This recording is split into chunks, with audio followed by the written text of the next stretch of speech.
আসসালামু আলাইকুম। সেই যে আমরা ভাতের চাউল খাইছি, আমাদের ভাত খাই, ভাত আমরা কিভাবে খাই, কিভাবে চাউল হয়, কোন জায়গা থেকে চাউল আমাদের রপ্তানি হয়।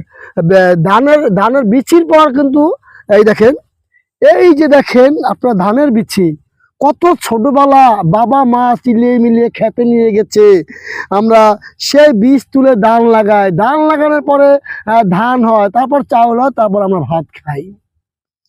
সেই বাস্তব জায়গায় আমি তুলে ধরলাম, এদের সামনে আটতে যাচ্ছি, দেখতে পাচ্ছেন আপনারা। এত সুন্দর ভালোবাসার ক্ষেত, এত সুন্দর, মনে চাচ্ছে সেই ছোটবেলার দিনের কথা মনে পড়ে গেল। এত ভালো লাগতেছে। সেই এই যে বীজ, এটা কিন্তু ধানের বীজ, ঠিক আছে। এই ধান লাগাবে, তারপর ধান হবে, তারপর চাউল হবে, সেই ধানের চাউল দিয়ে আমরা ভাত খাই। আর সে বাস্তব দেখেন কত সুন্দর ফরে উঠে, কত সুন্দর ভালো লাগতেছে, দেখতে পাচ্ছেন আপনারা।